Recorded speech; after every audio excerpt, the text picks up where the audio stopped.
Hi, everybody. Welcome back to Word Balloon, the comic book conversation show. John Suntress here, back from, San Diego Comic-Con. A lot of con crud. You can hear it in my voice. Is it me, or does my Chicago accent come through more when I have a cold? I don't know. Just a random thought. Lots of random thoughts on today's Word Balloon. This is a great conversation with Judd Winick. We're talking, actually, the intent was to release this 4th of July weekend, and then I don't know what to tell you, but July just got ridiculously busy with the day job, and it made it that much harder to release the podcast. We're pretty close to a week schedule, but what would have been about 8 episodes has only been about 3 so far. I think you're going to hear me slowly recover from this Concord, though, because whether I accomplish it or not, it's my intent to clear the cupboard, because I'm back with content from Comic-Con that I'll get to in the next couple episodes, but there are also 2 interviews, this one being with Judd Winick, that are great and happened before Comic-Con. But I really hope by August to not only give you these next 2 episodes that were pre-Comic-Con, but all the content that I got as well in San Diego. And I got a lot more than I anticipated, which is a good problem to have. Lots of fun at Comic-Con. I will give you more details on the opposite end of this introduction with Judd Winick. Judd is here to talk just in general. He just wanted to have a fun conversation where we're talking about the last few things that have been happening in the world of comics. DC Rebirth, and we look back at Exiles. He really wasn't here to promote his own series, Hilo. There is some information that comes out about Hilo in the conversation, and I'll let it speak for itself. But really, as Judd said, he's like, hey, man, I just want to hang out and have a fun chat. So, and this is something we've been planning to do for a couple months. So it finally happened, and I'm happy to bring it to you now on Word Balloon. Today's episode is brought to you by In Stock Trades at InStockTrades.com. Let's take a look and see what is coming for this week from InStockTrades.com. I think it's going to be a lot of great stuff. Don't forget, if your orders are $50 or more, you'll receive free shipping, and you can find great deals on books like Batgirl, Volume 2, To the Death. And this is an excellent collection featuring Kelly Puckett, Damian Scott, and others. Cassandra Cain, Batgirl, I should point that out. But a great collection. It's 45% off, just $10.99. You can get American Vampire. Man, what an amazing thing. And this is the one volume in particular that I was looking forward to, and that is the astronaut arc. It's Volume 8 of American Vampire.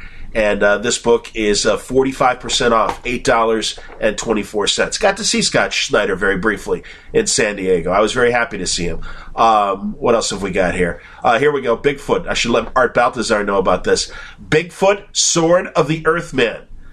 This sounds great. And it's from Action Lab. I haven't promoted an Action Lab book in a while. And here's another Comic-Con aside. Went to the Action Lab panel, and they're promoting a bunch of Franco's products, including Spot On Adventure, his excellent book that he made with my buddy Scoot McMahon, but also Peach, which is another Franco project, and more to come from Action Lab and Franco. But Bigfoot, Sword of the Earthman, trade paperback Volume 1, get in on the ground floor. This is Josh Heineman and Andy Taylor. It's 30% off. It's just $13.99. Some of the neat stuff happening at InStockTrades.com. We'll tell you more deals on the other side of the conversation, but check it out for yourself, InStockTrades.com. Word Balloon is also brought to you by the League of Word Balloon listeners. Thank you very much, League, for your wonderful support. Thank you for helping me get to San Diego and back. And your donations were not ill spent, because lots of great networking. Some of the connections that I was able to make, I'm stunned, and I really look forward to if these things come true. You'll be impressed with a lot of the people that are coming back, and also for the first time to Word Balloon. But anyway, if you want to help the cause, there's a tab for Patreon on my website at wordballoon.com. And you can find out all the information. If you can spare $1 a month, that's terrific. Some people are giving more. Word Balloon's free. I keep saying that, and I mean it. It will always be free. But if you want to help, if you like what we do, you've got the money and you can afford it, go to wordballoon.com and you'll find all the information on how to subscribe to Word Balloon via Patreon. All right, without further ado, let us bring our conversation with Judd Winick. It's a blast, and I'm really happy to have him back, and I think it's a lot of fun, and you'll enjoy the looseness. It's just like when Rucka or Bennis and I or Fraction just get, chew the fat, hang out, and Judd Winick's one of those guys, and it's a pleasure to do it with him on this episode of Word Balloon. Let's just dive in. I don't even know where this conversation is going to go. What do you think of that? Me Is it totally either, free, and free balling? Yeah, I've had no preparation either. I've been looking forward to this for several hours. Like, oh, man. No, seriously. It's like, oh, John and I can have a nice chat. Be cool. We'll catch up. Likewise, man. Judd Winick, welcome back to Word Balloon. There you go. And, I'm leaving all that in because you said nice things about me. Yes, and they were supposed to be, off mic, so they're true. Now, likewise, man. We saw each other at C2E2. And, I'm just like, hey, I think you were sitting at Scotty Young's table, I want to say. Yeah, I was just sitting with Scotty. I was walking past, and there's like, hey, Scotty. He says, hey, come here. It wasn't even his table. I think he was grabbing.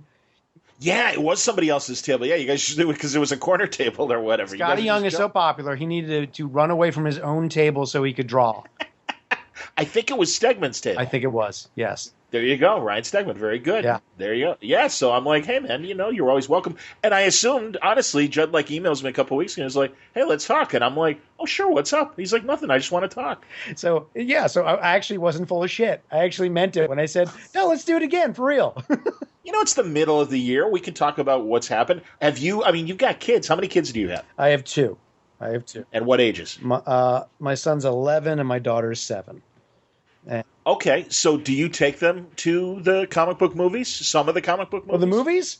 Yeah, my son is 11, and just a few years back, kind of caught the superhero bug, and so we went and saw Civil War, which I want to say, no, he saw Guardians of the Galaxy in the theater too, I think. But no, I'm wrong. This was his first full-on, we're seeing a big-ass superhero movie in a movie theater. That was his first Civil War, which he'd seen all the previous ones on Blu-ray. Okay, so that's cool. And does he watch the cartoons? He watches a bunch of them. Yeah, we're kind of all over the place because of children aren't raised like us anymore. Where every week you have to stop by and watch your episode. It's like, yeah, let me watch an entire season, and then I'll walk away and come back and watch them again. True. So, right now what are we on a heavy rotation now? I think they're rewatching Avatar, the Airbender, yet again. Okay. And his superhero, I have to be honest, all right? This is something interesting for your parents out there. Spoiler coming up for Civil War. Huge spoiler. So shut it off now. Okay, you walking away? I'm ruining the ending of Civil War, the movie. Ready? So my son loved the movie, loved it, on the edge of his seat, loving it. When we get to the end and we find out that Bucky has killed Tony Stark's parents, he couldn't shake it. He was just devastated. He was absolutely heartbroken, and it took him days to get over it. Interesting. No, he actually, we walked out of there. So what do you think? Because I didn't like it. I said, you didn't like it? What happened? That's all he could talk about. And it was both a lesson as a father and a little bit in storytelling. My son's got a big, big heart, and he really loved Bucky as a character. And what he loved about Winter Soldier is that he was a bad guy who turned into a good guy. And that meant a lot to him. And then to find out that he did something so unspeakably horrible, he could never shake it. And it took a couple of days of just processing the whole thing for him to come around to admitting that, he soaked it in. It's like, it was a great movie. I'm ready to see it again now. Took a couple of days for it to settle in and a couple of weeks before we can go back and see it again. That's pretty awesome, though, man, because that's like a dramatic lightning bolt. Yeah. You know what I mean? And I'm glad he got through it okay, because, I get it. Yeah. And, I cried when they beat up Benji in the original movie. Yeah. And, Bambi's mom. So, sometimes drama is supposed to hurt a little bit. It is a great way to experience these emotions because you actually don't have any skin in the game. You know what I mean? Right. That it's one of the things that I talk to a lot of people about when we discuss, is this too serious for children? Is it too dramatic for children? And it's like, really? About Civil War? Yeah. Well, specifically about Civil War, But in general, there's a lot of stories that come up. It's like, is it appropriate Sure. for kids? Like, well, you know what? It's not particularly gory or violent, but yeah, it's pretty emotional. But emotional isn't bad. Again, when they're once removed from the stories, it's a good place to sort of experience these emotions in kind of a safe way. So when things actually happen to them, when they're having to deal with actual loss, it isn't completely alien to them. They have some form of frame of reference. I mean, I really do know that my children learned about death through Disney and Pixar movies long before they actually had to think about it in any kind of real way. So these things are good. They really are. Sure. They really are. Well, and I think it's interesting that you had that conversation about Civil War. People were asking me about Batman, Superman. And I told them, like, a friend of mine has a 10 or 11-year-old. And I'm like, no. Yeah. I'm like, I would say no. Yeah. And I mean, I was totally for the pushing it PG-13, and maybe it would have been an R if it was cut a different way. Right. Because that's fine. Deadpool's another example. But yeah, it's when it is PG-13, no, that's you got to kind of go through the list and make sure it's okay. And yeah, I get it. Yeah, there's something about. I mean, we always talk about in my house, and actually I talk about it when we talk about books and stuff, especially movies. Intensity. That's the word that I actually have to tell my kids sometimes. Is like, can I see that? No, it's too intense. And they sort of get it. They actually can kind of grapple with that idea. And that's what I thought about Batman and Superman. It's just, is it particularly gory? I mean, there's a lot of gunplay. Not my favorite thing. Right. It's the violence is mostly fighting, not really gory or anything, but it's just way too intense. It's just for little guys. And the entire Batman run, the Christopher Nolan Batman run, which my son is dying to see. He just feels it. I can understand. You can just sense it. Like, Dad, I want to see that one. I got to tell him, like, that's gonna be a while, buddy. Those are, yeah. Look, I actually think like, man, Heath Ledger is one of the greatest Jokers ever. It's amazing to watch, but boy, they're playing some hardball there, man. I hear you. Yeah. So it's definitely no, absolutely. Well, and honestly, back to Batman v Superman. Yeah. I thought it's so funny, dude, because I don't know why, but I think this year I'm finally like, all right, after a couple weeks, I get it, because the entire audience tells me if you don't see the movie the first week, then clearly you're not interested in seeing the movie. And really, my audience, the podcast audience, this is the intense audience, so I get it. Right. And it's so funny because other podcasts, I'll be like, Jesus, man, the body's not even cold, and already you're like doing your review. I'm like, let people fucking see it. Yeah. And I'm still there's that subconscious that'll hold me from seeing it. All right, all that said, yeah. Batman. All right, now, and so I don't feel bad about spoiling at this point, given that it's on Blu-ray today, the extended cut. Yeah.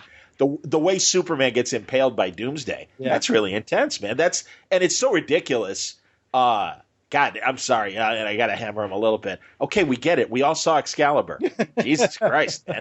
And I love Excalibur. Truly is one of my favorite movies. Excalibur, when I was a kid, it was on HBO during the day on heavy rotation. So I must have seen it 25 times. That's kind of crazy. They were showing it during the day. Yeah, I mean, I'm looking back. I assume it was rated R. I assume. Dude, I'm not sure, but because I'm not sure I saw it in high school. Well, I saw it in high school in the theater. That shows you my age. Yeah. I saw it in the theater, and it's like, oh, there's nudity. Oh, and Game of Thrones. Hey, here's some more incest for you. It's like, Jesus. Not to mention again the impaling at the end, including a few entrails, I think, dropping out as he's getting like impaled. Oh yeah, no, it's like, oh man. Yeah. Yeah. That, and I love. You ever see the outtakes? They're not actually outtakes. They're in the movie, where there's like one scene in I think it's right after Arthur pulls the sword out of the stone, and it's one of his first battles as king. Right. But you see a knight, and literally he's smoking. And when it's time for the battle, puts his cigarette down, grabs his sword, and starts running. I'm sure you can find YouTubes. And it is awesome. It is so fantastic. So, I love that movie. That's one of the movies I sort of have to check off in my head. Like, yeah, that's gonna be like a good 6 years before I can show that to my son. And I don't know if he'll like it. I don't know. Maybe he will. I don't know what kind of geek he's going to turn into. True. I mean, okay, great example. I finally we were looking around for stuff. We saw the first Superman, which is great. Christopher Reeve Superman. It's a slam dunk, no problem. Then I dug out. I hadn't seen it in a while. Tim Burton's Batman. I hadn't seen it in a really long. Have you watched it like in the past? I don't know, 10 or 15 years. Oh yeah, no, yeah. In the last couple of years, I definitely. Go on. Okay, so it doesn't exactly hold up. It doesn't exactly hold up. But you know who it's great for? It's great for an 11-year-old boy. He loved it. It's like a comic book. It is. That's a good call. It's like an all ages comic book. It's not completely sanitized. It's not really, squeaky clean, but it's pretty broad.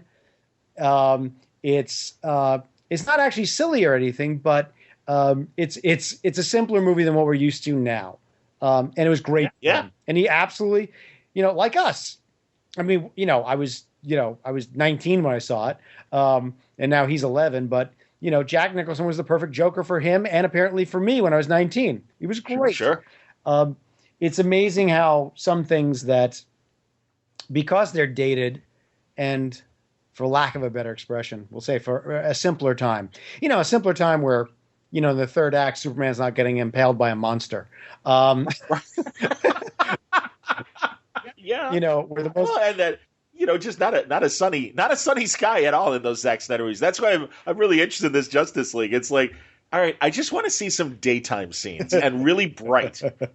Because I wonder if he is capable of that. I mean, again, it made sense for Watchmen, and it made sense given the context of Batman v Superman. But I watched it a second time, and I'm really like, okay, looking for honest-to-God sunshine scenes. Well, I think there's so much great stuff in there. There's so much great stuff in there. What I thought was just an easy layup, and I know nothing, by the way. I have no inside information. I don't know any of the inside track, and I haven't spoken to Jeff Johns about squat, so I don't know anything. Okay. But my assumption is, some humor wouldn't be the worst thing in the world. And just like everybody else, I read that Suicide Squad's having some reshoots, put more levity in there. No, levity is the wrong word. Jokes. Just jokes. Right. It's why Joss Whedon's Avengers just knocked it out of the park. It's not a comedy, but they make jokes, good ones too. Man, I mean, I quote it all the time. One of my favorite bits from Avengers is Captain America's, he's in the plane with Black Widow. Thor flies in there, snatches up Loki and flies away. Cap's about to jump out and go get them. And she warns them, is like, these Asgardians, you got to be careful. They're not normal people. They're like gods that walk like men. And Captain America he said, ma'am, there's only one God, and I'm pretty sure he doesn't dress like that. And then he jumps out of the plane. It's the greatest, man. And it's straight up funny. And the movie's loaded with stuff like that. I actually think that the direction that DC will probably go in is just that. It's not a silly movie. It's not going to be goofy, but there's a way of doing jokes which don't necessarily. Some of the best dramas have a lot of humor, and because it just feels real. I always come back to The West Wing. The West Wing is a straight up drama, but it's got tons of jokes. Oh yeah, tons of them. And that's what makes it one of the things that makes it great. And I think the best superhero movies are along those lines. Well, you need icebreakers. You need your tension breakers and stuff to kind of, balance just things out. And you're right. It is very natural. And I mean, it's a normal human response. So that stuff does need to be in there. I think Legends of Tomorrow, even especially early on when you had Heatwave and Captain Cold kind of, wisecracking throughout the stuff. And it's like, no, the bad guys are having fun and playing good guy. Right. And they, and that's just a great opportunity for humor. I had Ostrander on a couple weeks ago. Yeah. And and he's very upbeat. He's very I think it's gonna be great. He wasn't invited to the set or anything like that. No no association whatsoever, other than he's like, I know they're using my stuff, so that's awesome. Right. Right. And, I think, well, I think a lot of him will be in there. Well, that's what they're doing with the DC on television is pretty light. Not light again, jokes. They managed to make it funny. They get it, that these things, it actually makes it more realistic, I think, that people kind of crack wise now and again, when they're in a tough situation. No, yeah. I agree. Now I want to go back to your kid getting his mind blown by Civil War. Can you remember any sort of geek experience? Mine, right, that blew your mind as a kid. Mine, and I got to tell Jerry Conway, Gwen Stacy. I mean, I read the Marvel Tales reprint. I wasn't old enough to read it when it was 12 cents or whatever. Right. But it was early 70s, and I was like 9 or 10 reading the Marvel Tales reprint of it. It blew my mind. I'm like, wow, that's like Lois Lane doesn't really die other than in an imaginary story where, it's plastered all over the place. This is an imaginary story. Right. So, it didn't really upset me those times that Lois would die in Lois Lane imaginary stories. But yeah, Gwen Stacy's like, no, she's dead. What the hell? So what was yours? I started reading. I actually sort of became like a cognitive reader after the death of Phoenix. So after Jean Grey killed herself, that's actually when I started more or less reading comics in a serious way, because I was only like 10 or 11 myself when that came out. One that stuck with me, which it was much, much later, off the top of my head, that I just remember it really being struck by it. Was when in Fantastic Four, when the Invisible Woman had a miscarriage. Sure, it was a great issue because I'm going to catch everybody up. So this is John Byrne doing Fantastic Four. The Fantastic Four were in the negative zone. Negative zone? Phantom zone? Negative zone. They're in the negative zone. They're in the negative zone, and I think that's where the baby was conceived or something. And when they came back, so Sue is pregnant, and she's having these spasms where literally I think radiation is pouring out of her. So something's wrong with the baby. Like the baby's been infected with some radiation or something. So Reed goes to find Dr. Octavius, who's basically when you get down to it, even though he's Dr. Octopus and out of his frickin' mind, he is the leading authority on Earth when it comes to radiation, according to Reed. And they need someone fast to come help them. So Reed he's in a sanitarium. Reed is able to talk him through it. He takes him out of there. And on the way to, and you know what? Dr. Octavius, he's on his game. He's on his game. He's not crazy. He's doing all right. And on their way, flying in the what is the Fantastic car? Do I have it right? Yes, nice. The bathtub, flying bathtub. I love that out of my butt and the recesses of my brain. So they're flying to the hospital and they pass a billboard that has a Daily Bugle ad. Oh no! Yeah, and there's a SpiderMan logo on it, and he snaps. So he snaps. He goes bad shit. He's able to mentally summon his octopus armor, his arms from wherever the hell they're being held, and he and Reed fight it out for 20 some odd pages. And so it's a comic, right? So we're in full crazy old comic stuff. But when we so it's not going to work out with Dr. Octavius. I got to lock him back up. Reed goes back to the hospital, and then the doctor, Reed tells him how is Sue doing? And he's saying, it's I'm sorry, she went into labor. We, and Sue is fine. She's okay. And the last page, it's this tiny, tiny frame on a black page. And the doctor's telling Reed, but the baby died an hour ago. Oof. I know. I remember reading that and just being floored and worked up. It's my goodness, it was really, really something. I hadn't seen anything like that in a comic. I just never had. And again, for 25 pages, we're doing full on superhero stuff. It's everything it's supposed to be in a superhero comic. Sure. And John Byrne, who, was really, really pouring it on, dropped the hammer, and it was great. And I think that led to coming up, 5 or 6 issues later, the Invisible Girl renamed herself the Invisible Woman. That was sort of part of it. That like this, and I don't even remember when this came out. I could have been 15 or 16. I have no idea. But I thought it was cool. I remember being shook by it. I remember that that was pretty interesting. That's cool. And how old were you when you read that? Man, I don't even know. Someone's got to look it up for me. I'd have to look it up when it was, and I could be like late 80s. I'm thinking. Yeah, it could have been. Someone could say like, "Yeah, you're 18." Like, oh, okay, I was an adult when that shook me up. All right. No, but I was going to say it doesn't matter what age you are, because here's another one. When I heard that was it Legends of Tomorrow or Arrow? I think Arrow is going to have Adrian Chase, the vigilante, the 80s, the Titans vigilante. And man, that last issue is like, and that when you think about it, because the 90s always gets, I mean, grim and gritty, I guess they always say started in 85 and 86 with Dark Knight and Watchmen and that. True. But for Marv to go there and have Adrian Chase kill himself. Yeah. Wow. And I wonder, I mean, because that's the thing, as I don't even know who the hell to talk to anymore at DC about this, because Bob Wayne retired. I was going to say, I got to talk to Bob Wayne about this. Wrong.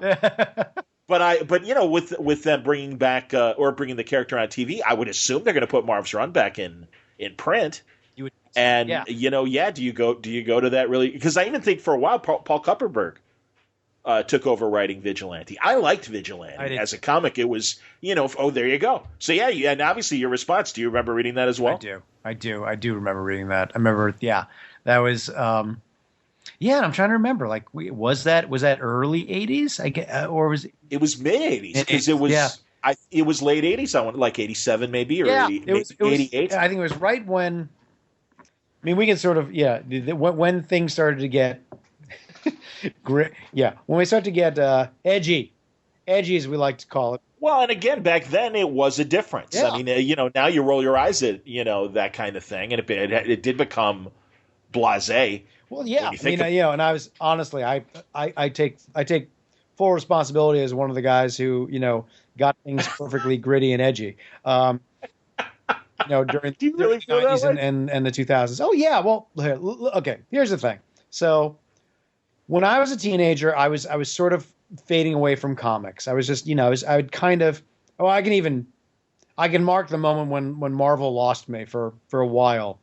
I was reading XMen, and it was the end of a comic, some big cliffhanger, and to follow the rest of the Marvel Mutant Massacre, it had a grid. It had basically a flow chart that showed you the 14 comics you had to buy to follow the story. And I really remember thinking, like, fuck this. I'm not going to read all these.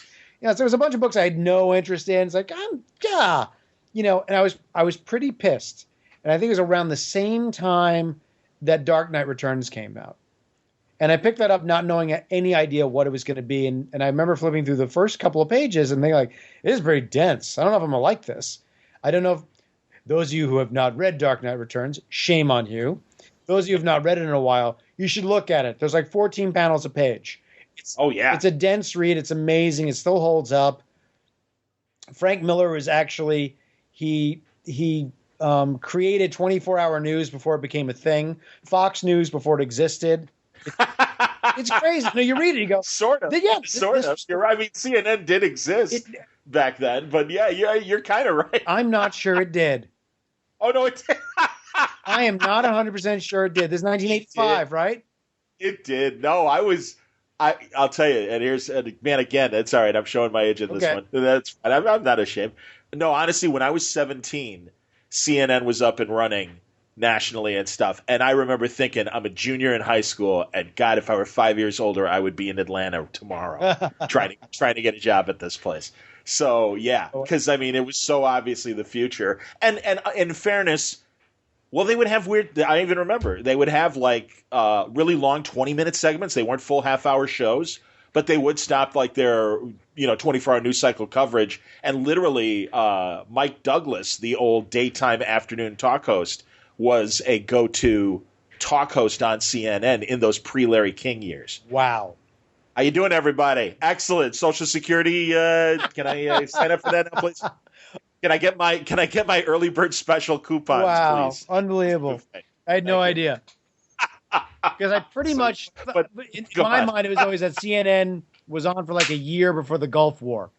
The Gulf War is what made CNN, the first Gulf War. That's fair. Sure. And, absolutely. Right. But yeah, they were around for about 8 or 10 years before that. But go on. Okay. I had no idea. That's awesome. I was giving Frank Miller a little bit too much credit. But honestly, man, no, that's the shifting technologies. Think of the technologies that have always existed since your kids were born, and the stuff that we were, amazed by the fax machine. Yes, that was an incredible item that it could. I think. But anyway, back to Dark Knight. Go on. I didn't mean to interrupt you. And the Grim and Gritty. Oh, you were going to go into an interesting confession about Grim some and self-flagellation. Yeah, I'm good at that. Yeah, well, I'd say the birth of like Grim and Gritty comics. Really, it's Dark Knight and Watchmen. You can say Sandman, that goes hand in hand with that, but I wouldn't even say that, because Sandman I think it's an entirely different thing. This was about taking superhero stories, and the articles we always made fun of. Pow, zap, comics aren't for kids anymore, and they wrote those articles for 10 years until pow, zap, it came true. We really did it. When I came into comics, it was really about let's try and make it as compelling as television and motion pictures. Let's try and make them more adult oriented. Let's have more adult stories, more adult themes. And I just when I say adult, we're not talking about anything particularly graphic. It's not about sex or whatnot. Although we did get very sexual with a lot of our stories. And it would really, if you'd asked me back then, well, what about the 10 or 11-year-olds? It's like, they should read something else, is what I probably would have thought. Like, my books are not for them. And I did that for over a decade. I was definitely one of those guys who was very interested in making comics that were not for children. And then, it came around on me. I had children. And, when my son wanted to read my own comics, he couldn't. When he was 7 years old. Yes. It wasn't until last year, when he was about 10 years old, that I let him read, Under the Hood. He finally got to read Under the Red Hood. Okay, cool. And he loved it because he was ready. That's awesome. Fantastic. Did you show him the movie afterwards? Yes. Yeah. What do you think of the movie? I love the movie. You love the movie. That's cool, but and that's good. I mean, hey, man, let's read the old man's thing first, then watch the movie. No, he was going to read the source material first. I wasn't going to play around. Attaboy. Oh, hell, no, and it is. I mean, honestly, it is a little deper and stuff. And that's cool. There's just more to it, and I want to show him that, here, read this, and he's a quick read. So a day and a half later, he came back and said, "Can we watch the movie now?" Like, yes, we can. Had he watched or had he read any other Jason Todd stuff before reading Under the Hood? No, but he lives in our house, so we talk about a lot of stuff. Like he knows the Robin lineage, the Robin lineage, if you will. No, the children know a lot about a lot of stuff even before they get in there. Which is what it is for a lot of kids. Like my son, I don't know, at 5 years old, is walking around saying Darth Vader's Luke's father. Like, you don't even know what you're talking about, and that's just wrong. Who told you that? Like, well, my friend Charlie at school is like, well, Charlie should shut up. It's like, man, you haven't even seen. Talk about spoilers. So a lot of kids grow up with that. They know everything before they even get in there. So True. He'd asked about that. So, Dad's bedtime stories sometimes involve, telling him things like that. Like, so let's talk about the first Robin, my friend. Let's talk about that. That's a great idea, man. That's fantastic. Well, you know what? A lot of superhero stories actually do hold up, just in the telling. They were that good. A lot of early Batman, just origin stories work really well. Like, I had to tell him the Spider-Man origin story. Just we had to talk about like a bedtime story, because we forget. It's when you're a little person, Uncle Ben getting murdered is actually incredibly upsetting. So sure. Talking about it before actually reading it was a lot better. And then he read Ultimate Spider-Man. He loved it, but it was really shook. Uncle Ben getting shot and killed he shook him up. Sure. Particularly, Bendis and Bagley's run on it. For those playing at home and who haven't read it, and shame on you if you haven't read Ultimate Spider-Man. I want to say it's a good 6 or 7 issues before he puts the costume on. Oh yeah, It's a long time, and so we actually get to know Uncle Ben as a character. He doesn't get shot in the first 10 pages or something. It takes. Oh, spoilers! By the way, Uncle Ben dies. By the way, spoilers! Uncle Ben dies. Nice. You're killing me. That's the point, though. I think it is. I think that's wonderful to like have those talks with the kids before you show them Star Wars, or I'm going to Bambi and stuff like that, and go, okay, this is going to happen. Kind of steal up. But again, it's cool to have those dramatic moments really mean something. I'm going to open it up to listeners because they can't obviously chime in on our show. Right. But I put SpeakPipe at wordballoon.com. Do you know about SpeakPipe? No, do tell, and so the folks at home can hear it as well. What is SpeakPipe? All you have to do is I'm going to go to wordballoon.com and confirm exactly what it looks like. Okay.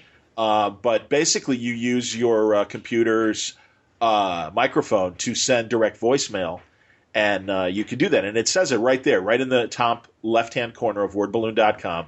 It says send voicemail, and if you click on that, you can open it up, and if you want to even just give general feedback, that's fine.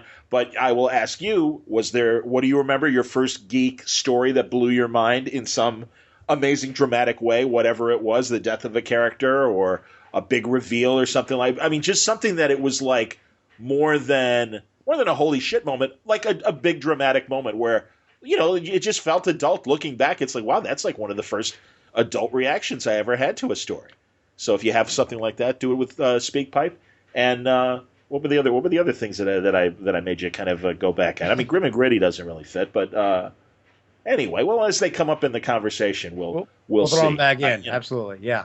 Yeah. So no, I'm always interested in hearing that. So, do you remember Vigilante and the death of Vigilante? I heard Kevin Smith and Mark Bernardin talking about that on Fat Man on Batman. Yeah. And like as soon as they mention the character, it's like, God, remember what happened to Adrian Chase? Holy shit. Yeah. And it's like, yeah, man. No, that was an interesting character. It makes me think I should try and track Marv down and see if he'll come back on and talk specifically about Vigilante. Because that was weird. I mean, that was just, and also the feeling that he had to not only tell the story, but then have the page-long postscript of, hey, this is why I did it. That's right. Or at least part of it. It was part of the letter column. It's like, listen, before we get the letters, I know everyone's like, what the hell did you just do? I forgot about that. Yeah. That was, and it acknowledges that they did not take this lightly. They understood what they were doing. Right. That this is not something we ordinarily do. It is not something you would ordinarily see. And let's put a pin in it, take a breath, and I want to talk about it just a little bit before we move on. I forgot about the letters column. Wow. Yeah. Yeah. I'm dying. Did you watch, or I should say, did you have a reaction to the Captain America Hail Hydra moment? I had. What did you think of that whole? My reaction was more to the reaction, which was everything from a buddy of mine gave a heads up, like it's like, hey, Brubaker's getting shit for a comic he hasn't written in 6 years. Like, what? Oh, that's. I know. Poor Nick. What the hell, man? No, that was the opening salvo, and I said, okay, I'm sure it's not that bad. And it's like, no, seriously, go look at his Twitter feed. It's ridiculous. And sure enough, looked on there. It's like, oh my God. Ed had to tell people, like, yeah, I'm not actually writing this comic right now. I haven't for a while. 4 years. Yeah, no, it was bizarre. It was bizarre. And I chose not to chime in at all, which was like, all you get a hold of yourselves. It's like, it almost feels like, are these non-comic readers or non-regular comic readers or, I think so. It has to be folks who didn't know, like, this who only know the character through the movie, let's say. Yeah, I guess so. It's like, go ahead. What were you going to say? Yeah. No, just that. It's like, guys, it's a story in a comic book. It is like, well, it changes everything. Like, not really. I mean, yes, it does, but not really. Well, it changes everything for, maybe the next 6 months, maybe the next 12 months. Yeah, about that. And, and even then, it's sort of the hardcore fans. They get upset when you mess with canon, when you got to explain, like, listen, that thing goes back 50 years, whatever you screwed up. Like, that's really out of character for Green Arrow. Like, is it? I don't know. I'm just sort of shifting a little bit with Green Arrow here, and I'm taking him in a slightly different direction, but he's always been kind of a bon vivant or, whatever. I get that they want them to stay in Amber. They want them to stay good guys. They want them. That's the hardcore fans. But I think even a hardcore fan would look at that, okay, it turns out that Cap was a sleeper agent. By the way, sleeper agent. Wasn't a bad guy. Wasn't a Nazi. Just, we don't even know what he did exactly. But it was just like, one line at the end of a comic suddenly, the chaos. Yeah, just insanity. Guys, it's like, calm down. Like heart-wrenching articles of how, you've destroyed my, faith in man. And it's like, really? It's like, Jesus, man. It's like, no, it's just, I got to tell you guys, it's unfortunately, it's much smaller than that. It's just something to do. It's chapter 1. Yeah. Frankly. You got to write a lot of comics. It's like, you got to think, like, what can we do that hasn't been done before? Oh, hey, what if Cap's actually been a sleeper agent all along? Like, oh, that's pretty cool. Yeah, let's mess with that. I mean, the whole universe can get rebooted again in 4 years anyway. I mean, that's what we're doing now, the collective we. But you just want to how to tell the uninitiated. When you're writing a superhero, you've got only a small amount of real estate you can mess with. They're not going to die. They're not going to grow old. They can only evolve so much. So you can't really take them from A to Z. You pretty much got about A to D. You can only make them maneuver so much. So that's the trick. That's the skill. Within this small bit of real estate, how to tell an interesting story, one that feels like, in some cases, one that feels new. And if you can do that without reinventing the wheel, great. If you got to reinvent that wheel a little bit, well, those things happen. But, let it play out a little bit. Well, and I mean, I'm talking to the guy, of course, who, made Exiles. Yeah. And, you guys got to, people like yourself, going back to the Silver Age, all the Superman and Batman writers, although I don't remember a lot of Batman imaginary stories. That was pretty much a Superman conceit under, I think, Morgan Weisinger. Yeah. But, I mean, that's the thing, and the same goes for Exiles. You have the, not luxury, I don't even know what you call it, or I guess advantage of, well, it's an alternate Earth, so you can do whatever the hell you want. Yeah, that's what made it one. I mean, it is the only title that I wasn't done with. That when I don't know how many issues I was in. Maybe I was into my third year. And it's when I was writing for both Marvel and DC, and DC offered me an exclusive. And I actually asked, like, can I get a pass so I can keep writing Exiles? It's like, no. It was a very polite, like, no. If you're gonna write for us, you're gonna write for us, and you got to give up that title. It's like, oh, all right. But what was a blast about that is exactly what you said. It was like What If. It was like the What If comic, except I got to do it as a monthly with a team, and I got to mess with things, like a lot of great stuff. I want to write another Wolverine story, and like, man, let's go right into the death of Phoenix. Let's screw around with the death of Phoenix for real. And for me, as a grown up kid, I was really attracted to the character Mimic, who I read about only in like the Marvel Universe Encyclopedia. Like, I barely even saw the issues because they were like back issues from, I think, the 50s. Maybe. Wow, it goes back to I had no idea. I honestly thought Mimic came from X-Files, but go ahead. No, he was originally a character, I want to say, during some of the very early runs. I think Neil Adams might have done him a little bit here and there, maybe. He was a pretty short-lived character, but I remember just seeing a picture of him, and he was built like Beast. He had wings. He's wearing Cyclops visor. It's like, what the hell is this guy? And I think I had bordering on fetish. I love the idea of characters that had like other people's powers. You have to go like to the Adaptoid or the Super Adaptoid from Marvel. Yes, loved the Super Adaptoid. Oh, that was so much fun. There was a great issue. I'm trying to remember. Did George Perez draw this one? He might have. Where like the Super Adaptoid is fighting like all of the Avengers, and by the end of the comic, he's like 12 feet tall, and he's got like, and as he, okay, for all the nerds playing at home, this character, as he would adapt other people's powers, he would also take on some of their appearance. Yep. So he's got like, I don't know, he's got like Thor's cape, and he's got Iron Man's helmet, and like Vision's emeralds in the middle of his head, and it's just more and more and more. I think the whole thing ended when he finally adapted Captain Marvel's Negabands, and that was actually what Marvel was waiting for. Like, no, you can't copy those. That's a bad idea. And that was the big dramatic ending. Is it grabbed him by the wrist, he slammed his negabands together, and he vanished. But anyway, part of my fetish about heroes taking on other powers, that's what attracted me to Mimic.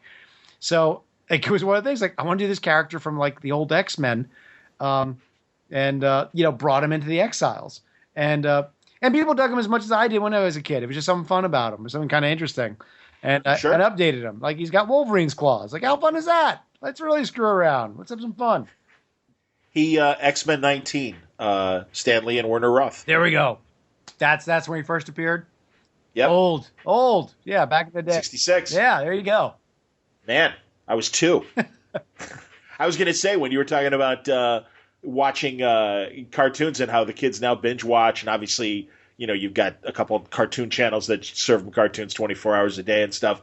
Yes, I was thinking Saturday morning cartoons literally started in 1965 or 6. Wow, really? Because that Filmation Superman show was like one of the first things made. Well, that was one of the first made for Saturday morning TV, because otherwise they were showing Looney Tunes. all the old, Looney Tunes, and even the Woodpecker. Hanna-Barbera stuff that originally was created for syndication, and Woody Woodpecker and Tom and Jerry and all that, and Popeye and all that stuff. Yeah. But the 66 Superman show was part of that first push of Saturday morning cartoons. I did not know it started with Superman. That's amazing. Yeah, man. Oh, they're on that film. There's a great behind the scenes documentary about that on the Superman box set of the Filmation cartoons, but it's on YouTube as well. Awesome. And they're really interesting, man, because a lot of times I would, especially, Filmation was definitely the lesser from an animation standpoint of all the different companies, and yet they made really smart Star Trek cartoons that I would say, are really would have been just as good as film TV shows for the most part. Little simple, but when it comes to the actual sci-fi like stories, I don't know if you ever watched them. I did. I actually watched the because it came up just that there's a number of really. I had to stop myself. Like, I would say well written. It's like not well written, but but way better than they had to be. Yes, there's a number of Saturday morning cartoons which had like a little bit of a dramatic flair, and Star Trek was one of them. Like, it really held up. Like, this was pretty good, and the animation is really subpar. They're using the same shots over and over and over again because they had 10 cents to make the whole thing. Yeah. So it is really not great animation, but I think they realized, like, well, we need to write around it, and they did. They did a really nice job with a lot of it. And it was hard because the stuff was so cheap. And God, Saturday morning cartoons. I lived for when September was rolling around, and the new shows were coming out. And, yes, remember on Fridays? Oh yeah, they'd have the preview show, It was the and the preview Brady show. Bunch would introduce the ABC Saturday morning lineup, Yeah. and it was like, okay, bring it on. And what drove me crazy is that they had Saturday morning cartoons on all 3 networks. yes, And this is pre-VCRs. What do? You had to pick. you choose. You had to pick your battles. You really had to choose. Yeah, man. And it wasn't enough. I remember being exhausted, just and watching all of them, and in It was hindsight, like a 5-hour. It was a 5-hour block. We were binge watching. It's just our binge watching literally had to happen from like 7 in the morning on, at least from a Midwest standpoint, 7 in the morning till noon. yeah, no, same. Because you'd cut away after Kukla Fan and Ollie were doing like the foreign film from Belgium or whatever. Yeah, I remember CBS had like the Children's Film Festival, and it was like, and today an excellent film from Stade, and it's like, yeah, I'm like, all right, listen, I'm 11, Okay. man, I'm going outside. Time to go outside. I've had it. That's it. I've had it. Yeah, for me it was back east. I grew up in New York, and by the time we got to Via Alegre, it was like, yeah, I'm sitting there, I'm tapped out. That's it. All right, I got it. Now I gotta go. That's awesome. That's fantastic. Oh my God, it's there. Another one I was going to say like that, Planet of the Apes. Yes. Planet of the Apes is a really complicated cartoon. Yeah, those were the two. Those are the two that I had to go watch. It was Star Trek and the Planet of the Apes cartoons, which I was talking to someone about, and I swore, I told them, like, you're wrong. You're thinking about it as a child. They're garbage. And I watched it and go, no, these are actually, again, much better than they had to be. Yeah. They actually. No, they were writing a real story. No, they were writing a real story, beginning, middle, and end, and not. They just, because forgive me for anyone who ever worked on any of these back then. I acknowledge no one got paid anything and you had to make them quickly and a lot. Most of them are not very good at all. They're fun, but they're pretty stupid. And, and sometimes they would just, they created a smorgasbord of mess. Like, do all you old folks out there, do we all remember the Laugh Olympics? I loved Laugh Olympics. Oh, man. Yeah. It was all right. Oh, it was the Yogi Yahooies. It was great and terrible and awful and really rotten. Yes, for those playing at home, this was what was it, on ABC? Yes. So they took nice. Go on. Was it all the Hanna-Barbera cartoons? Yes. So they were broken up into 3 separate teams, and they competed in sporting events. I'm saying it out loud. It seems dumber by the second. They were basically broken up in like one set of good guys, another set of good guys, and a team of villains. Yes. The Rottens. Yes. The Laugh Olympics. They would compete against each other, and there'd be a winner, at the end of every episode. I do remember they let the bad guys win one time, and yes, one time, and they didn't take it back before the credits. I knew it was really over with. I remember shutting off the TV in disgust. They let the bad guys win. How dare they? How dare they? Who's the commissioner of Laugh Olympics, please? Oh, no. We need a hearing. Man, I have no memory of. I know Scooby was in charge of one team. Right, Scooby Doobies, the Yogi Yahooies. Wow. And the real. Okay. Yeah, I remember. Absolutely. Awesome. Well, you got to know that this was of the time, and people, I'm sure younger people are aware of Battle of the Network Stars, right, because they've either seen it on YouTube or on ESPN Classic and stuff. And that's what it was. It was a cartoon version of that. And it was, of course, it was crap, but at least it had a creative idea behind it. Yeah. So unlike Battle of the Network Stars, which really, really was crap, and we watched that religiously, my family. Oh, dude, my favorite one, and I do point people to it every few months or whatever, when they were doing the relay race, and NBC protested that ABC got the baton early. And it was Robert Conrad was the James West, Wild Wild West, and Pappy Boyington from Bob Bob Black Sheep. Right. He protests to Howard Cosell, who's the anchor. Yep. And then they have a commissioner come out, and they decide, well, all right, why don't we have a team captain runoff? And it's going to be ABC versus CBS. And Gabe Kaplan. It was. I was going to say, was it Gabe Kaplan? Was Gabe Kaplan dumb enough to get into like a foot race with Conrad? Was he? And he won. And he won. And it's awesome because Gabe Kaplan has that giant white guy afro, and it's like a comet tail when they're running. It is the most, because Robert Conrad, ridiculously competitive, a very tough guy, both on and off screen, and a guy who really, he was in his late 40s or whatever, but really kept in really good shape. He was like one of those like old Marines that never breaks training or whatever. Right.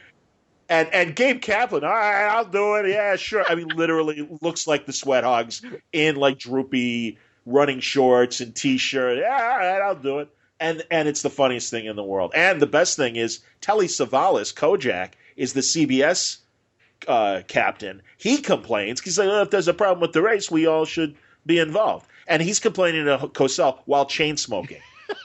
He's talking about running a race, and he's smoking a cigarette while he's doing it. Oh. So it is so. That's comedy on like 25 levels. I need to get this, and my entire family has to watch it again because a familial quote. God, I can't remember what event they were doing. It could have been a tug of war that went on forever, and they could not win. It would not end. And Cosell at one point says, "This is what sport is all about." That's awesome. My family, I think we would repeat that regularly because fully acknowledging like what a wonderful level of bullshit this is that Cosell's fully given himself over to it. He's committed, man. Oh my God, good entertainment on so many levels. William Shatner, tell us about Barbary Coast. I'm very excited about the show. It's not Star Trek, but it's very interesting. And just like promoting the crappiest shows they were doing at the time. Absolutely, man. Oh no, and Ron Howard and Penny Marshall and like Cheryl Ladd and Linda Carter at their primes. Yeah. Just like Adrian Bobo. And just, you're right. I mean, Cosell is calling it like it's a Super Bowl or an Ali fight. Yes. I love Yes. that. Too much. So, are you a boxing fan? I've never asked you. I would say I used to be back in the day. I think I probably tapped out in college. Okay, because I can appreciate as I get older, the violence kind of makes me question it. I will admit I still watch it. Well, I lost interest when we didn't have a heavyweight champ. When it wasn't that's fair. when it wasn't unified. Sure. After Tyson lost, it just kind of lost me there. It didn't have that unifying factor of having an undisputed heavyweight champion of the world. I grew up in the era of Muhammad Ali. I grew up in a sports household. My dad, I was just talking to because Ali just passed. My dad and his best friends would go to the simulcasts, which were in movie theaters. So let me back up. When they used to have big ass professional fights, they would not have them on television. Young people, they would not be on TV because no one could afford to actually buy the rights. And I don't even know if they had the technology to make it work. But what they would do, you could go and buy a theater ticket. You'd go to a movie theater and they have it simulcast, and you'd watch the fight at the RKO in Comac. A couple hundred guys watching the fight, watching the Thriller of Manila. So my dad was a huge Ali fan, as most of the planet was. We grew up. I was a boxing fan as a kid, and I'd say probably all through college. But again, when we lost the heavyweight champ, it was something didn't feel right. I respect that. No, I get it. You see, and I started covering it in the very late 80s and covered it from 1989 to 2006. Wow. Yeah, between magazines and radio. Wow. So and also, once I really got I covered a couple big fights for print, for Boxing Illustrated, Bert Sugar's magazine. And but then when I hooked up with the Chicago talk station, I became the boxing reporter, and I got sent to New York and Vegas and all over the country, and it was terrific. And I saw some really impressive fights. I mean, not the absolute all-time biggest ones, but I did cover a Sugar Ray Leonard fight. I covered 2 Tyson fights and several Julio Cesar Chavez and a couple Roy Joneses. Oh no, these are De La Hoya and Felix Trinidad, and like the 90s and early 2000s. These are top bill fights. These are good stuff. Yeah.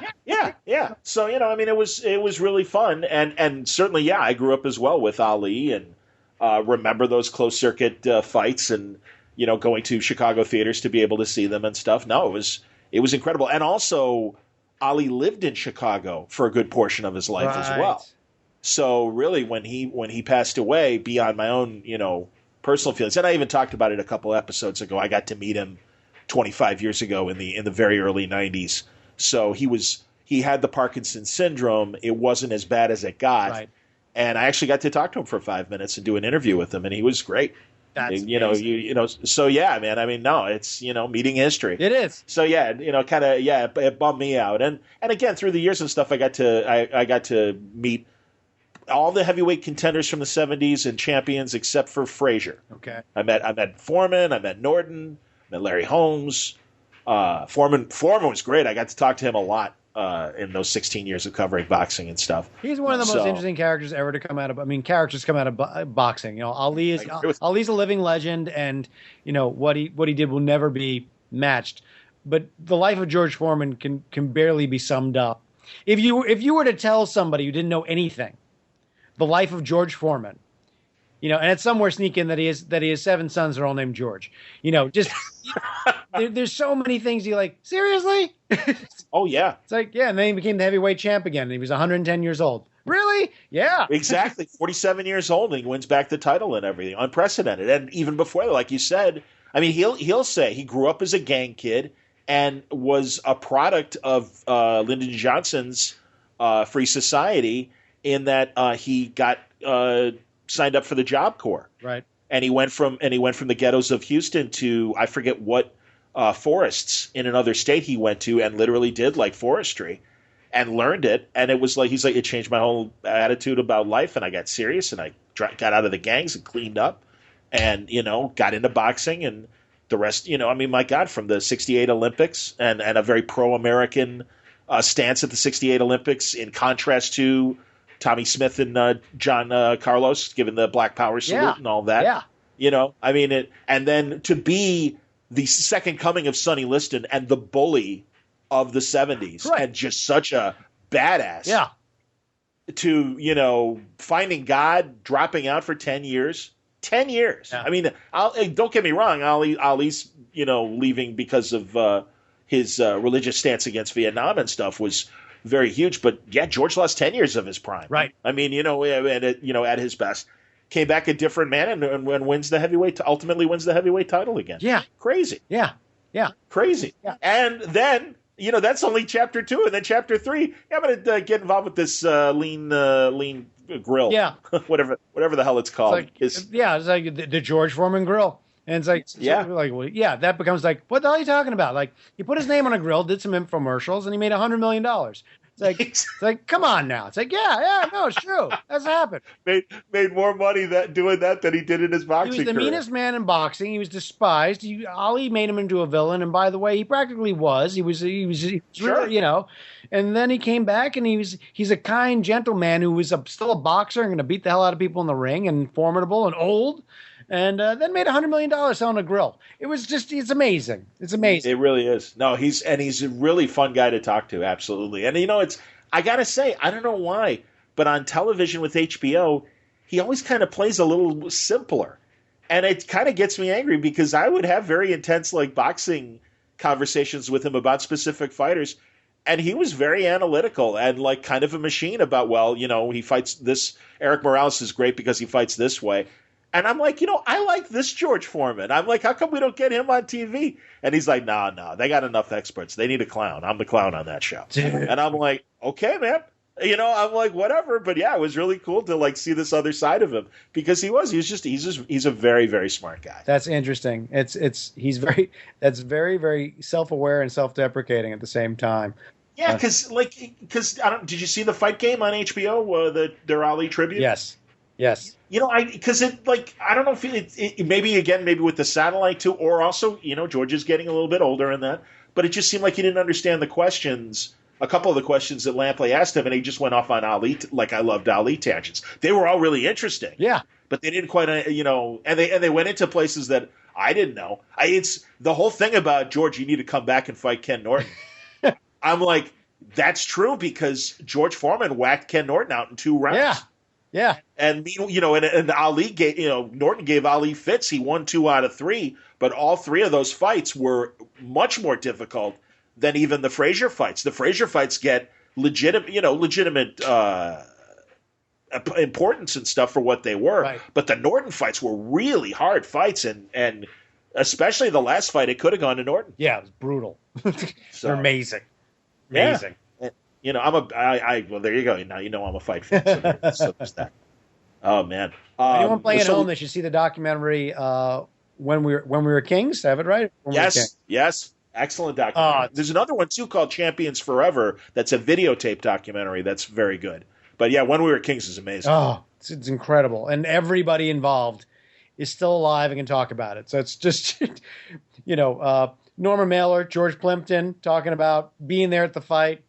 It's just stunning. It's just really. It was about 20 years afterwards. Yeah. Maybe 25 because it might have been late 90s. I think. Yes. And then the fight was 74. Yeah. But yeah, you're right. And now, God, I mean, you think about it, Plimpton's gone, Mailer's gone, yeah, Angela Dundee is gone. George Foreman is still standing. Thank God. George Foreman is still standing. Very true. Very true. I found out too the referee of the Rumble in the Jungle was a former Harlem Globetrotter and former, I forget, the Wrens. And I forget what city the Wrens came from, but they were a contemporary of the Globetrotters as a barnstorming all-black basketball team at the same time back in the 30s. Really? Yep. Zach Clayton. That's amazing. Well, I was wondering because it's the only big fight that I was ever aware of him doing. He was a Philadelphia referee, so he had experience and stuff. But, it's just a lot of guys you can go back and, Arthur Mercanti Sr. was like, he did the first Ali Frazier fight, was like a staple at Madison Square Garden for years.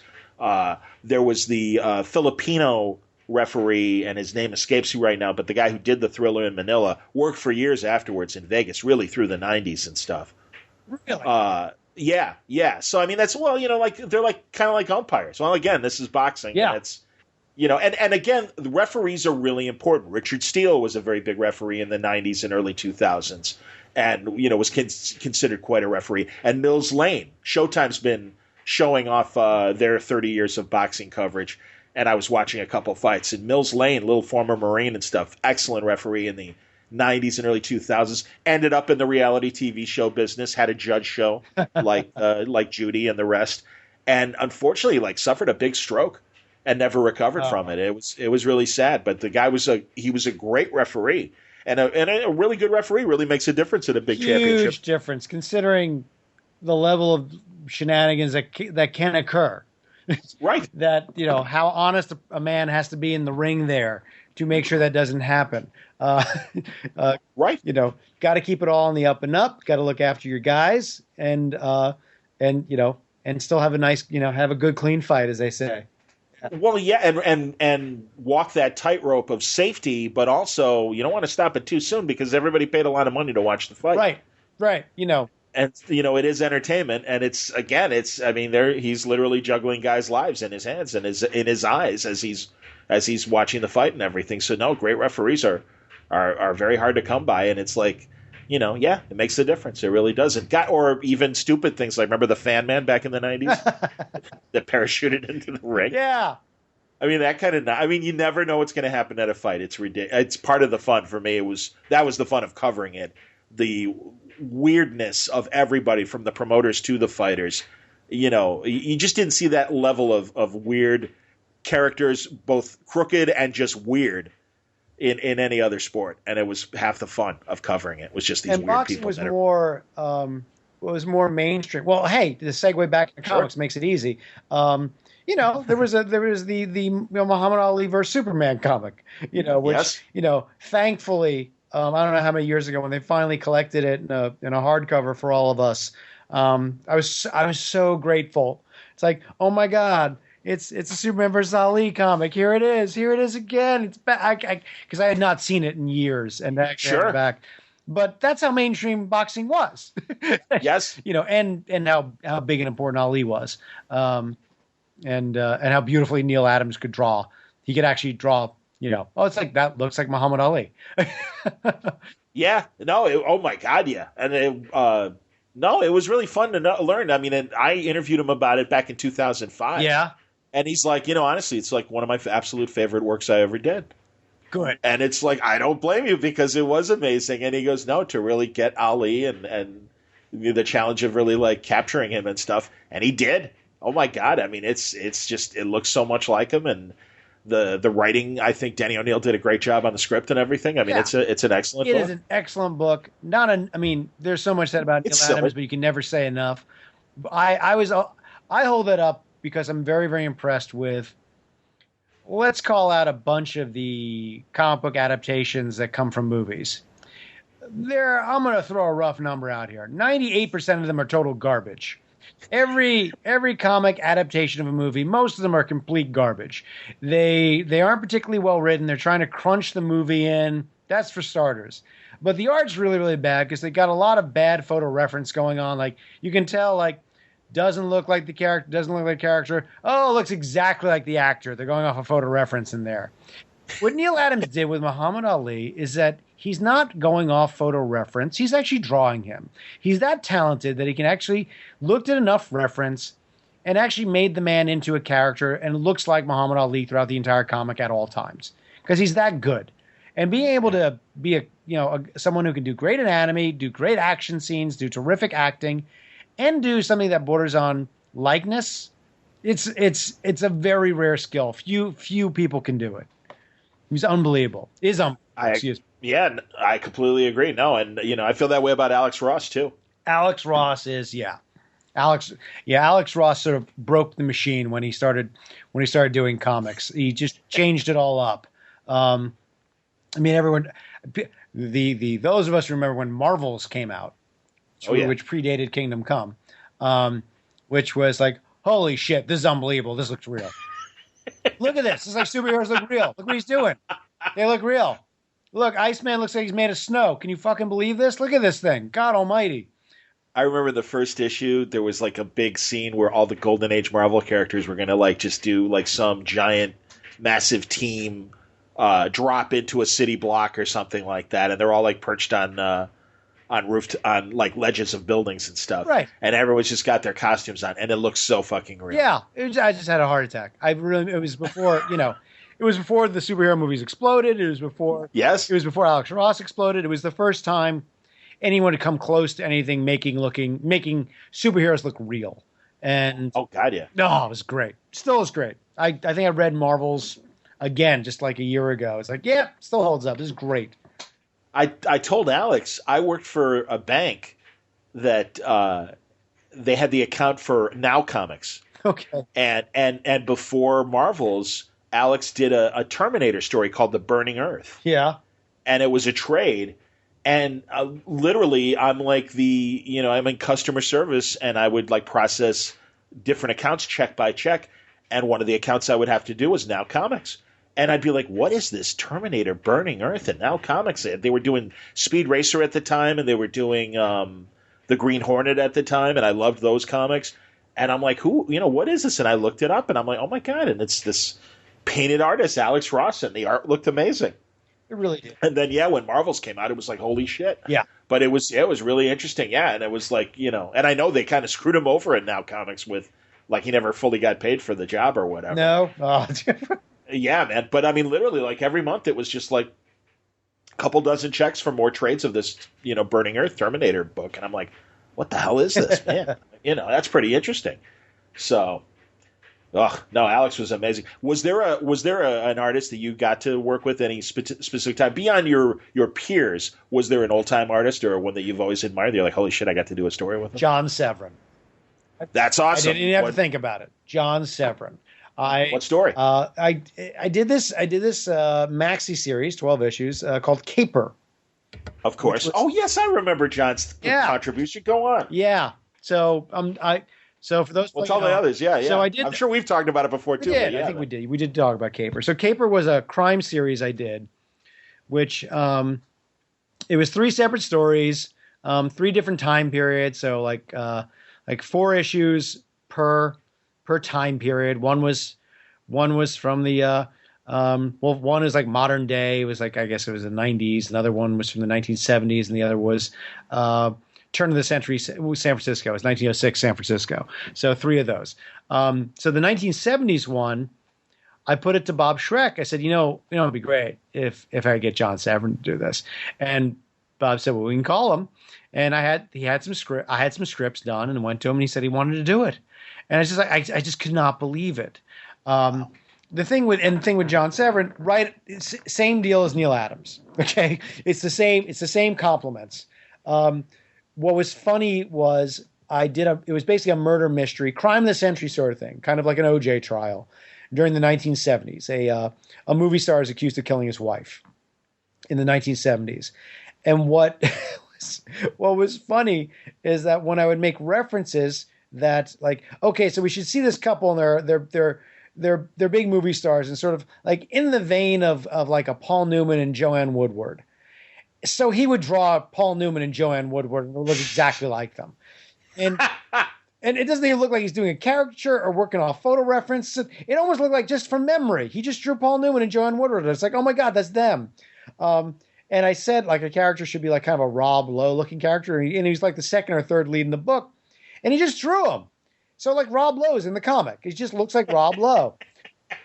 And it was just one of those things where I learned by the end, it's like, all right, I got to make sure that if I'm making this call, that I definitely want this person to look exactly like this person, because that's what John can do.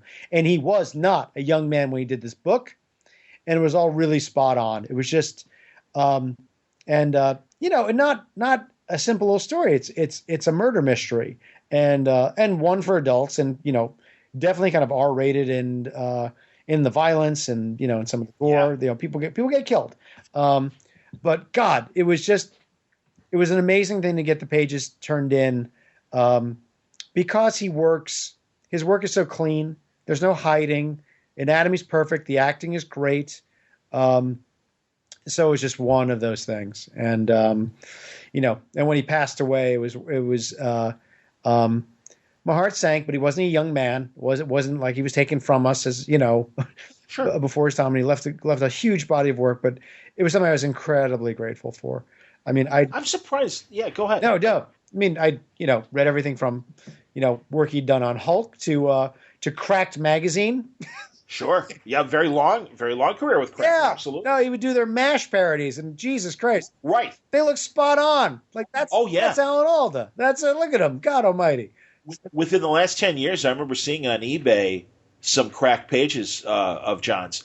And yeah, they were, no, I remember seeing a Barney Miller parody that I'm like, oh, fuck, I wish I had the money. I would totally buy that. Because it was this full page of Barney Miller stuff. It was great. That looked exactly like them, and Absolutely didn't have that stink of photo reference. They just. Like Jack Davis. Yeah. That's the thing, Severin and Davis.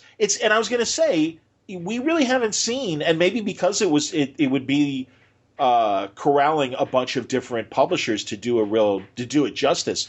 But and who knows what kind of audience would be necessary for it. But there really hasn't been a great John Severin retrospective yet. No, I think you're right. Because, because he worked for everybody. I got to ask Dean Mulvaney or somebody because that's the guy who would do it, obviously, at IDW. No, but he'd have to basically have a come to Jesus conversation with about 5 companies who don't get along and particularly like each other. And say, well, who gets the money? It's like, well, I was thinking the Severins get the money. It's like, well, I don't know. There's an awful lot of Hulk pages in there. I don't know.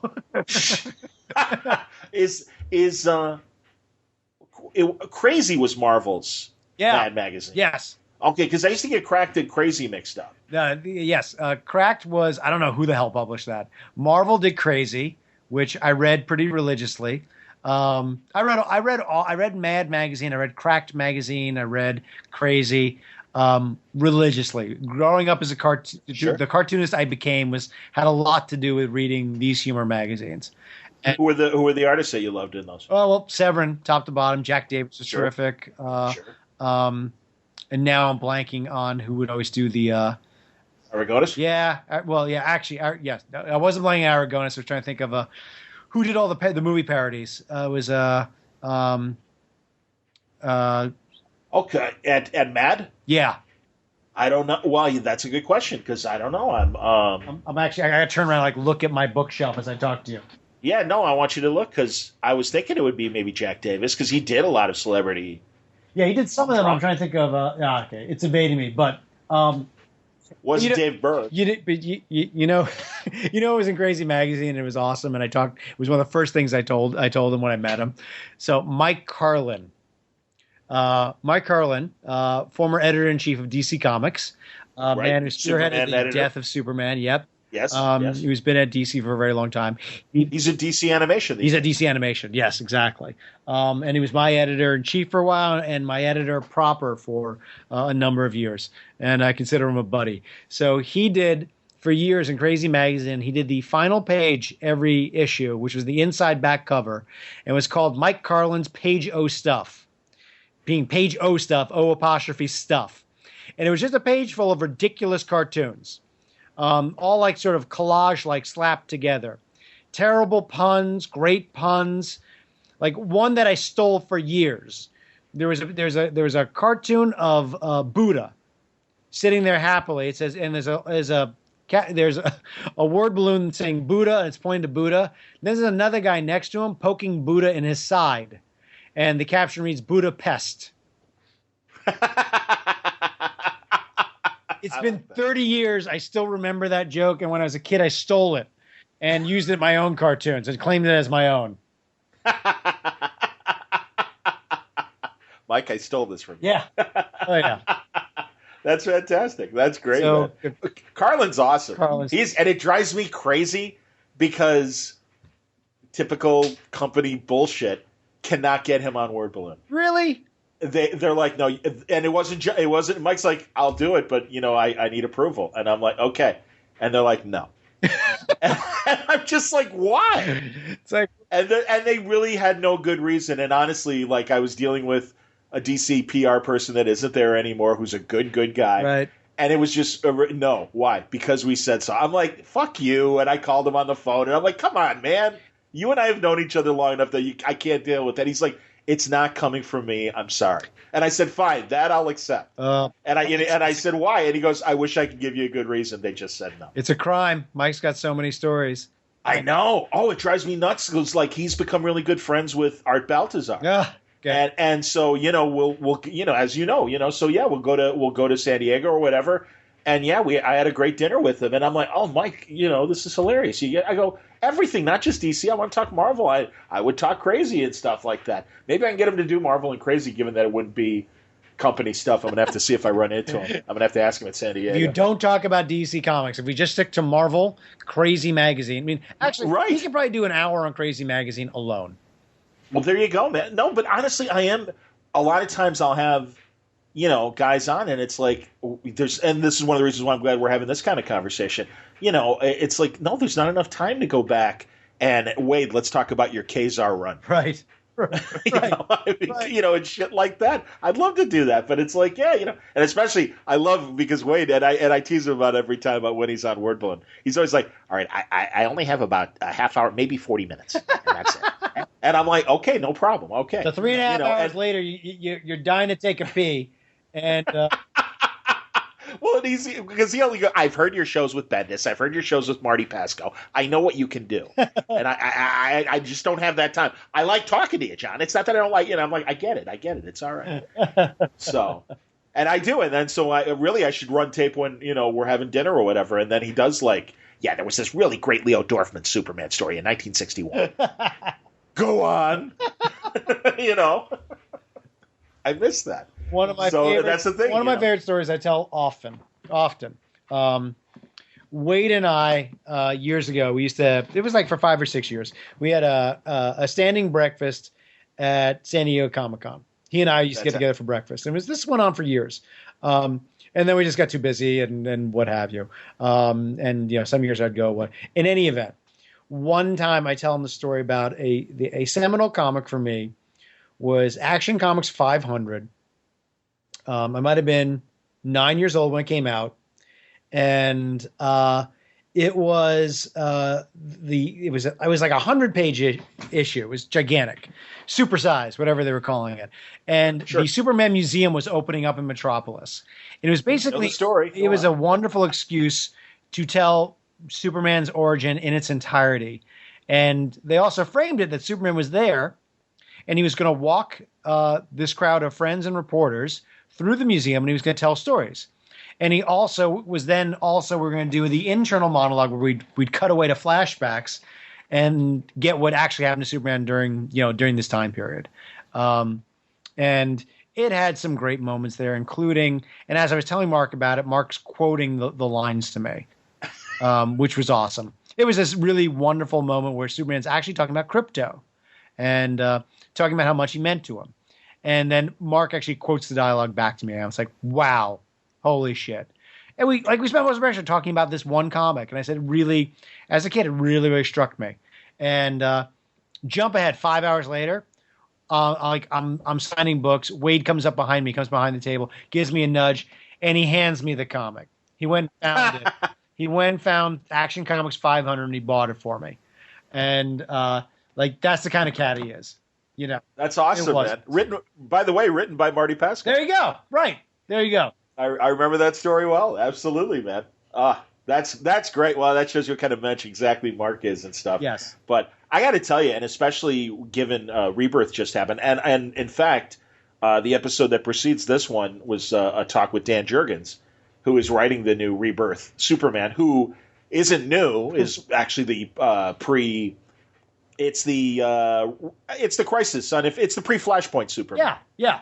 I guess is the way to say it. So it's the guy who lived through Crisis on Infinite Earths and married Lois, and they have the baby and stuff like that. Right. But I was telling him how much I love that Bronze Age, and really that Action 500 was kind of at the end of it. But that era of Superman, that Julie Schwartz was the editor, and Carrie Bates and Denny O'Neil and or rather, Carrie Bates, Elliot Maggin, and Marty Pascal. Yes. Were like the rotating writers. Yes. Talk about a deep bench, you know?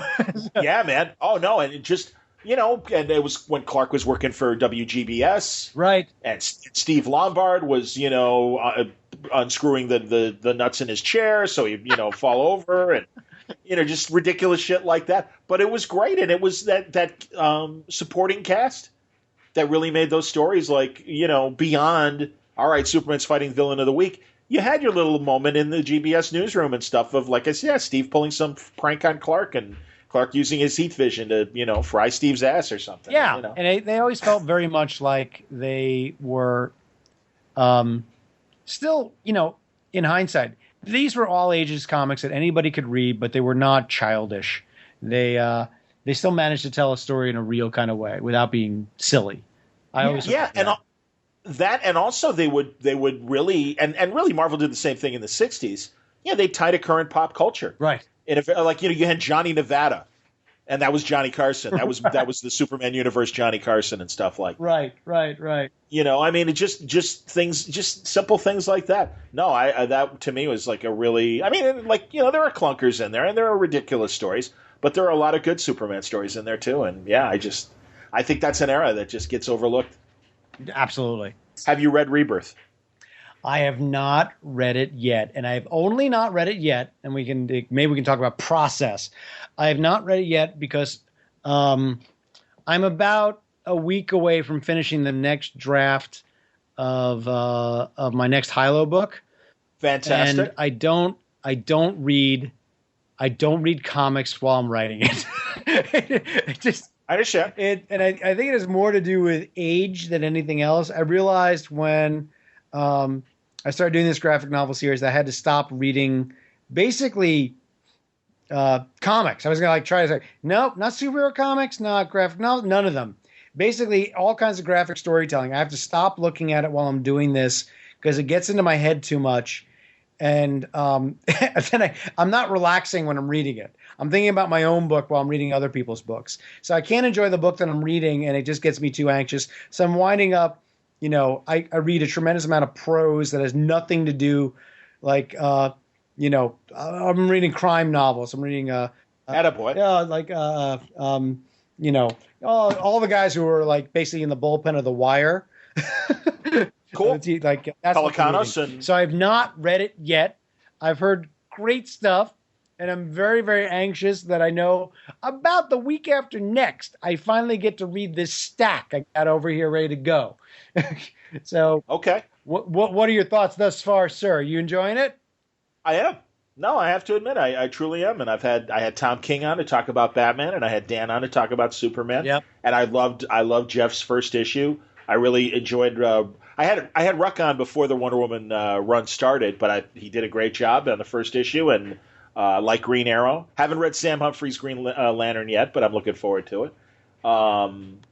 Yeah, I like the big story, and I'm willing to. I won't deny that I'm another person that when it's like, oh, you're putting Watchmen in the DC universe, right. At least that's the suggestion. I mean, Jurgens is like, are you sure about that? And it's like, okay, that's fine too. If it's a good story, that's great, and I trust Jeff. That's the thing, man. And you've certainly had thousands more conversations. I mean, Jeff gets these characters, and really, if he's the last great event that DC had was Flashpoint, right? And that was Jeff, right? And that's the thing. Jeff knows these characters. I think the last 5 years it got way away from the original concepts, too far away. Mm-hmm. And I think they're doing what they need to in terms of reconnecting their heroes to themselves and getting back to what was good about them. And I don't think it's I don't know. There's everyone's you just Dad's DC stands for Dad's Comics and stuff like that. I think Marvel does the same thing. I think there's a history, and it's important to tell new stories and move the story forward, but don't deny the history that happened. And to start again at zero, it was a mistake. Yeah, I think a lot of it is. I mean, there's a fair amount of trial and error, and it's unfortunate. You don't do it in a vacuum. You screw up if and I don't necessarily agree. I'm calling it a screw up in italics and quotes. if mistakes are made, it's done in front of people. Yes. People are reading, and if the fans don't like it, they're obviously going to be vocal about it, and all your growing pains will show. But I think the thing is that culture has changed as far as what we can do with stories and how we take care of these stories and what we do with these characters who are getting up on 80 years old. That some of them have been in print for 80 years. We're getting on there. So things have to evolve and change in a lot of ways while still maintaining the core of the character. And it's dicey. Again, a little bit of real estate. You can only move around so far. Otherwise, you do hear that bell that rings, which says it's not even remotely like Superman. It's not even Superman anymore. And sometimes they're right. Other times they're dead wrong. It's like, no, you know what? That was the one you grew up with, and that one doesn't work anymore. We need to do this one. We need to do this one that, a 12-year-old who's reading comics for the first time will actually, relate to in some way. Relate's the wrong word. Just find. Get. Right. Discover it. Yeah. No, you're right. And in fact, I brought that up to Jerkins in terms of, isn't it interesting? Because really what they tried to do with New 52 is essentially what Byrne did with Superman in terms of, nope, we're taking him back to the beginning, and now Superman is this. And everything you loved about Kandor and the Legion of Superheroes connection and Supergirl and all that stuff, nope, gone. See you later. We're starting at the beginning again. They did the same thing with the New 52, but it worked with Byrne. It didn't work in this version. Yeah. I don't know. There you go, man. Well, there you go. Thank you, dude. I think this was my intent with this show was it's almost like it's Sunday or Monday and they're done with their holiday weekend and they're heading back home and stuff. And it's like, all right, so this is like we're kind of along for the car ride or whatever, or the plane ride. And we're just like kind of in their head and their earbuds and stuff. And, they're in the back seat. We're in the front seat driving and we're having this conversation and they're listening in. So I think we accomplished that. Sounds exactly right. I think we did just do that. And that works just fine for me. Excellent, man. Well, stay in touch when Hilo is back with it. Would it be Volume 2? Volume 2 came out about a month ago. May 17th. Man. Yeah, May 17th. I didn't realize that. We could have talked about Volume 2 as well. We'll have plenty of time to do that because the next one comes out in January. So I can do the humble brag that so Book 1 and Book 2 are both New York Times bestsellers. Attaboy. They're actually, I have the bragging rights that both are on the list at the same time, which was, I didn't know that could happen, but it does. So that's fantastic. Oh, it's, it's like eating a ton of ice cream every day. It's the best. I can't even tell you. I think it's the only thing that makes it, that much better is there's no bigger fans of Hilo than my own children. So, that and the combo platter of it doing very, very well, like couldn't be better. I forget who I was telling. I'm like, no, Hilo would be something that I would read with my kids and stuff like that. It is kind of that perfect marriage of picture and story and everything. So you know what you're doing, dude. I deeply appreciate it. Thank you. Absolutely. And thank you for this. This was fun. And yeah, when, we can chat again either when Volume 3 comes out or if you want before the end of the year. I'm always available for another chat. Awesome, buddy. Well, again, I have a great time doing this. Thank you. It was a pleasure, as always. That's Judd Winick, and it was a pleasure having him back on Word Balloon. Thanks a lot for listening today. Word Balloon is brought to you by In Stock Trades at InStockTrades.com, where you can get things like The Avengers by John Byrne Omnibus. Wow, what a collection. 45% off, just $55. You can also get Injustice, Gods Among Us, Year 4, Volume 1, featuring Brian Bucalato, another guy that I'm really happy I ran into at C2E2 at San Diego, but Bruce Redondo, Mike Miller, and Juan Albarrán are the artists. And man, I'll tell you, during that wilderness time of DC, one of the few titles you could count on for very interesting storytelling was the Injustice tie-in. Man, it is excellent. These are the issues 1 through 7 from Volume 4. 50% off, only $7.49. Green Arrow by Kevin Smith, the classic run featuring art by my buddies Phil Hester and Andy Parks. What a great story, and all 15 issues for a terrific price. 50% off, $12.49. Doom Patrol, trade paperback, Volume 2. This is Morrison's classic run. Kelly Jones doing the art, among others. And this is also 50% off, just $14.99. My pals Brian Bendis and Mike Oming with United States of Murder trade paperback volume 1. It's called Truth, The Creators of Powers, with a brand new series completely separate from the Powers universe. 50% off, $9.99. Check out all these deals. They are waiting for you at InStockTrades.com, and you will find great books that you will not believe. Thanks for listening to Word Balloon today. Thank you again, League of Word Balloon listeners. I got to meet some of you in San Diego. It was great shaking hands. The panels went great.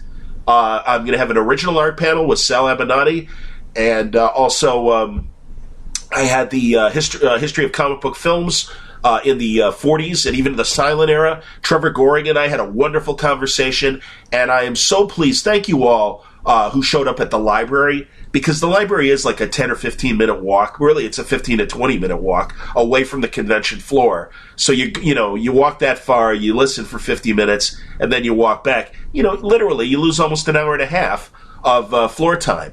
And man, I was really impressed. Several dozen people showed up, and that really meant a lot. And I know for a fact they were there to hear Trev talk, and not just came for the panels before and after us, because I saw the head counts on both sides of me, and I am very shocked to say, no, they came to watch the panels. So that really meant a lot. Thank you. And, if in the future, and I don't think I said it enough because I wasn't sure, but I did finally confirm it at the library, those library panels are totally free to the public. So there's a lot of entertainment that happens in San Diego if you can't get into the convention itself, literally across the street. And the library is a prime example of that. And they do have quality panels there. So you should really consider that even if you don't get a badge. The amazingly fun, ridiculous time that you can have in San Diego during Comic-Con. So I can appreciate being like, that's almost like, hanging out in a baseball park outside the park while the game's going on and you're not inside to enjoy it, without the radio or TV advantage that you get at a football or baseball game. All that said, I'm telling you, I had just as much fun across the street as I did inside the convention center. So thank you very much for coming to the library.